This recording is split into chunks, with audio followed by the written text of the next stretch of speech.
This past week, we've talked about how Ruby from the 8 Passengers family channel was arrested alongside her Connections partner, Jody Hildbrand. Slowly, more is coming out about the arrest and how everything went down, and more of Ruby's family is also coming out to speak on the situation. The reactions from the whole thing have been very loud, and Ruby's siblings have faced a lot of criticism, with people feeling like more should have been done on their part. I will say we don't know exactly what they were doing behind the scenes, but they have said that they were doing what they could legally, and Ruby's daughter Sherry had come out to say that they had tried their best, but CPS and the police were not listening to them. Under the shared Instagram statement that Ruby's sisters posted following her arrest, the comments are mostly shaming them and their efforts, with some writing, "How is being silent for 3 years work out for the children? If you had any idea that something like this was going on and the police weren't listening to you, you should have gone public, you should have gone to the media, you should have that poll. I think those children would have been safe years ago if it took the public finding out about it all. I call BS on this. You did so wrong by those babies. This is monstrous. How dare you say you did everything you could? 1.4 million subs on YouTube that could have mobilized legally at any point before it ended up here. Shame on you, and I hope you have no peace. Using your family's combined huge following could have given these kids a voice and protected them, or did it just not fit with your perfect family aesthetic? They were failed by their own family, whom seemed to know for 3 years and stay silent. Shame on you all." Now, like I said, we don't know exactly what they were doing behind the scenes, but these messages judging them is most likely the reason why Ruby's sister Bonnie might have taken her public individual statement down. She posted a video following Ruby's arrest on her YouTube channel where she wanted to open up about how she feels trying to move forward after this situation. I've got regular scheduled content that was supposed to go out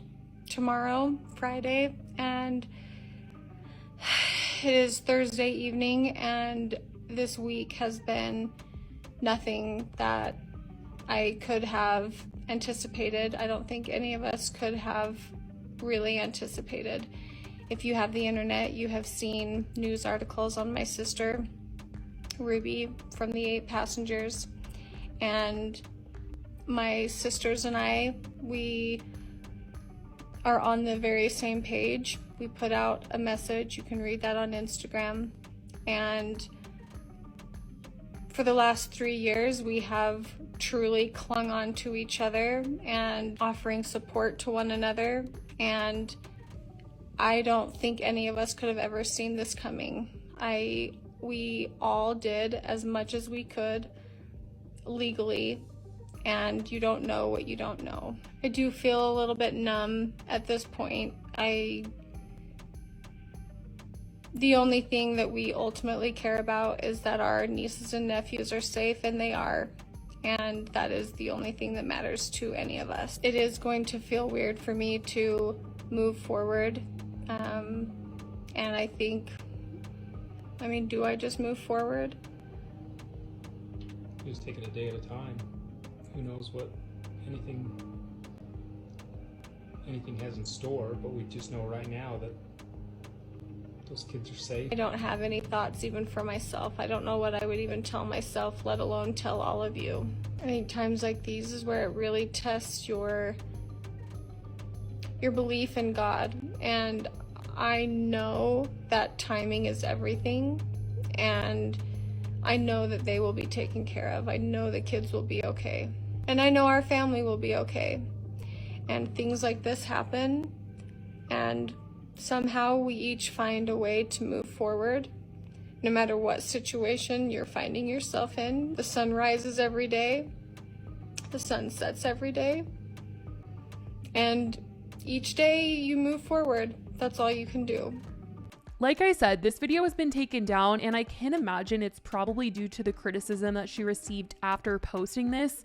I'm not sure how much the sisters even knew about the condition of the kids that were under Ruby's care, or how involved Jody was in watching them, but it's heartbreaking what has come out about what did occur.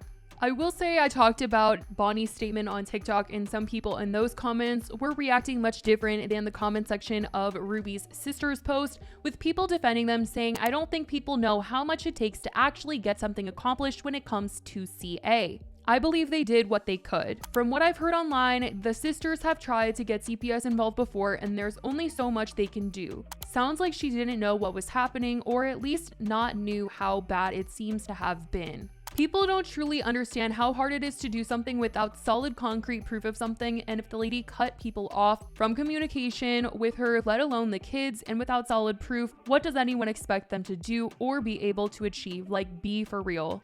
An NBC article also came out this weekend where Ruby's neighbors had come out to say that they had even tried to get help before. They wrote, Frankie was sometimes criticized on social media for how she treated her children in YouTube videos. The two neighbors who spoke to NBC News on the conditions of anonymity, citing concerns for their safety, said that they and others who lived near the family had long been worried for the safety of the children, and that neighbors in the community had previously alerted the Utah Division of Child and Family Services. Neighbors said that Frankie began spending more time away from her home in Springville after she got involved with Hildebrandt's life counseling service Connections, which has been criticized online for the way it teaches parenting to its followers. The teachings include prioritizing the organization's principles of truth over a person's children. A female neighbor said she and others in the community had tried to get authorities to intervene for at least a year. In the article, they also talk about Kevin no longer living under the same roof as Ruby while they were talking about how she was as a neighbor, writing,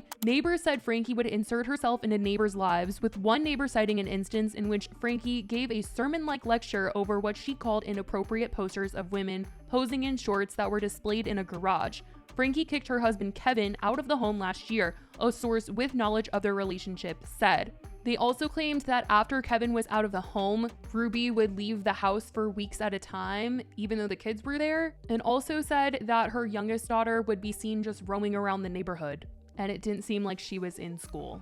According to the police statements and what has been publicly put out, it seems like at the time of her and Jody's arrest, Ruby had 2 daughters at her house, and Jody had Ruby's other 2 children at her home. Jody gave a statement to the police talking about how the kids that were at her home should not be around other children. And I can imagine she had them in her home because her and Ruby were somehow convinced they were bad or something, and she was going to get them to act right, which is just a nightmare to think about, that this is what was going on there. Ruby and Jody, in their videos they posted on their shared channel Connections, always had these unrealistic expectations for how children should act, and it's horrible to hear how far they were willing to go to have Ruby's kids meet their sick expectations. And I just wonder how much Kevin Frankie knew about what was going on with the kids that Ruby had, since he seemingly lived somewhere else with Chad, and we don't know why he ended up moving away from Ruby and why she had these 4 and he only had Chad. People really want to know if he was making efforts as well, like her sisters and daughter, to get CPS and the police to save the children that she had. But as of right now, the only thing that he has said has been through his lawyer, which I mentioned in my last video, which was that his urgent focus is to simply keep his children together under his fatherly care. And I'm really not sure if that means that he has them currently or what. I don't know why he didn't have them all originally, but there's a lot of people that are just really skeptical of the whole thing because of the fact that he once was also part of Connections, and he was in those videos also with very strict parenting styles. Him and Ruby sat down to talk about how they sent their son to a wilderness behavioral camp. They were both living under one roof when she had taken their son's bed away, taken their doors away, and things like that. So people just, obviously are very skeptical of him as well. Now, following the arrest, YouTube actually removed the Connections YouTube channel from their platform and spoke out in a statement to NBC, saying on Friday evening in a statement emailed to NBC News, YouTube confirmed it had terminated 2 accounts associated with Frankie. Although it did not specify the account's name, we can confirm that we have terminated 2 channels linked to Ruby Frankie in accordance with our creator responsibility guidelines, the statement read. YouTube said it terminated the 2 channels following Frankie's arrest, saying the platform may terminate a channel if its owner is accused of a serious crime and the content of the channel is closely related to the alleged crime. YouTube added that Frankie will no longer be allowed to use own, or create an account on the platform. Ruby's daughter Sherry had been collecting video clips that were posted to both the Connections page and her parents' 8 Passengers channel prior to the deletion of them in order to help their case in this situation. And I know a lot of people were able to organize clips together in a Google Doc for her before everything was wiped. But as of right now, that's been the update of what's happened since the arrests were made and what's come out and what's been said by and to Ruby's siblings as of recent. I will let you guys know if anything else comes out, but I love you guys so much and I will talk to you in the next video. Bye guys.